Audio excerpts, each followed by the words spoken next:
Excuse me pretty.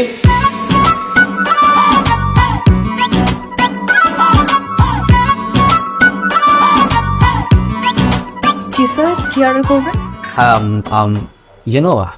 চাপুচিনো। চাপোচিনো? Sorry sir, your mistake. ওটা চাপোচিনো হবে না, ক্যাপুচিনো হবে। Yes, you right, it's not চাপুচিনো, ইটস ক্যাপুচিনো। জানেন, আমি না সবসময় চাইতাম যে আমার জীবনে এমন কেউ আসুক যে কিনা আমার জীবনের সমস্ত ছোটোখাটো ভুলগুলো সংশোধন করে দিবে। ভাবতাম না যে কিনা আপনার মধ্যে এরকম হোয়াইট শার্ট পরবো, তার চোখগুলো কথা বলবে, যে হাসলে গালে টোল পড়বে, যার হাসিতে আমার পুরো মন ভালো হয়ে যাবে। ওকে স্যার, তাহলে কি 3টা ক্যাপুচিনো অর্ডার নিব? হ্যাঁ প্লিজ। Thank you sir. দোস্ত, মেয়েটা আসলেই জোস। যদি বেশি পছন্দ হয় প্রপোজ করে দে।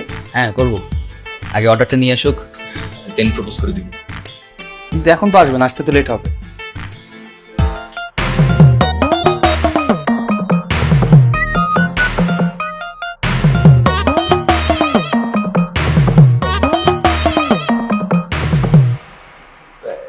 দোস্ত, দোস্ত আশিক পানে আসতেছে, এখন প্রপোজ করতে। প্রপোজ কর।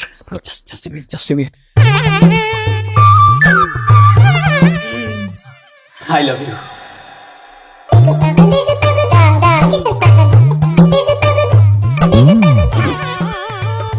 সরি সরি, আমি বুঝলাম না আপনাদের রেস্টুরেন্টে হচ্ছে কি। অর্ডার দিলেন একজনকে আর অর্ডার নিয়ে আসলো আরেকজন। What the order?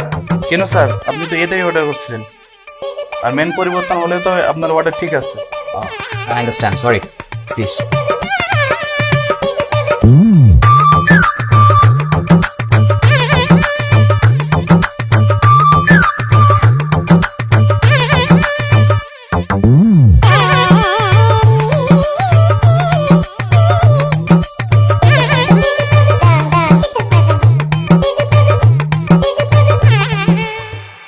আরে দোস্ত, কি অবস্থা? হ্যাঁ,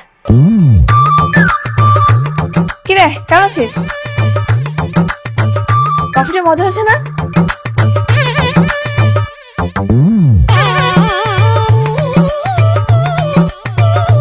সিবি, তুমি এখানে কেন? তোমার না মিজান স্যারের ক্লাসে থাকার কথা ছিল। হ্যাঁ বাবা, মিজান স্যার আসতে একটু লেট হবে, এই জন্য আমরা সবাই মিলে একটু কফি খেতে আসছি। কি রে বল?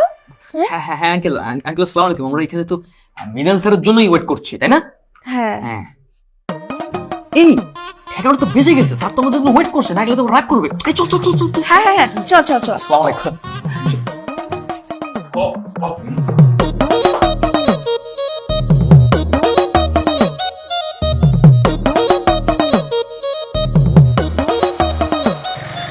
এই বাইকটা থামান তো, বাইকটা থামান, বাইক থামান বলছে। কি হলো? আরে কি সমস্যা আপনার? আপনি আমাকে কিছু না বলে কোথায় নিয়ে যাচ্ছেন? কোথায় নিয়ে যাচ্ছি মানে? আপনার বাবার চোখের আড়ালে নিয়ে যাচ্ছি। আমি কি আপনাকে বলেছি আমার বাবার চোখের আড়ালে নিয়ে যেতে? বলেন নাই, কিন্তু যখন আপনার বাবা আসছিল তখন আপনি লুকাচ্ছিলেন কেন? হ্যাঁ, আমার বাবা জানেন আমি রেস্টুরেন্টে জব করি, তাই ওইরকম কাস্টমার সেজেছিলাম। কিন্তু আপনি তো দেখছি সুযোগ পেয়ে আমাকে কোথায় না কোথায় নিয়ে যাচ্ছেন। বাপ রে, আপনি তো ভালো লেভেলের সেলফিশ। অবশ্য মেয়ে মানুষের এমনই হয়, এমন হওয়াটাই স্বাভাবিক। আপনার বাবার সামনে আপনার বন্ধু সাথে আপনাকে কত বড় একটা হেল্প করলাম, কই আমাকে থ্যাঙ্কস দিবেন তা না, উল্টো আমার পুরো আপনার রাগ দেখাচ্ছে। আচ্ছা, আপনি আমার উপকার করেছেন তাই আপনার থ্যাঙ্কস লাগবে, তাই তো? হুম। কিন্তু আপনি যে আমাকে হুট করে এভাবে নিয়ে আসলেন, এর জন্য যে আমার জব চলে যেতে পারে, আপনার কোনো আইডিয়া আছে? ও ও হ্যাঁ, জবের উপরে তো এমন করলে ইম্প্যাক্ট পড়তেই পারে। না আসলে ব্যাপারটা এইভাবে ভেবে দেখিনি। Really so sorry for this. Sorry বলতে হবে না, আপনি আমাকে রেস্টুরেন্টে দিয়ে আসেন, যান। হ্যাঁ, না আমি তো দিবই, আমি তো দিতেই চাই, কিন্তু একটা শর্ত আছে। কি শর্ত? শর্ত নাম্বার 1, যেহেতু আপনার বাবার সামনে আপনি আমাকে বন্ধু হিসেবে পরিচয় দিয়েছেন, তাহলে আজকে থেকে আমরা বন্ধু। আর শর্ত নাম্বার 2, যেহেতু আজকে থেকে আমরা বন্ধু, সো আমরা একে অপরকে তুমি তুমি করে বলবো। আর শর্ত নাম্বার 3, যেহেতু আমরা একে অপরকে তুমি তুমি করে বলবো, সো আমরা এখন থেকে একসাথে রাতে কথা বলবো, বিভিন্ন জায়গায় ঘুরতে যাবো, একসাথে কফি খেতে যাবো, মুভি দেখতে যাবো। আর শর্ত নাম্বার 4। Stop stop. এই, আপনি কি আমাকে সিম কোম্পানির কাস্টমার পেয়েছেন যে যা শর্ত দিবেন তাই আমি মেনে নিব?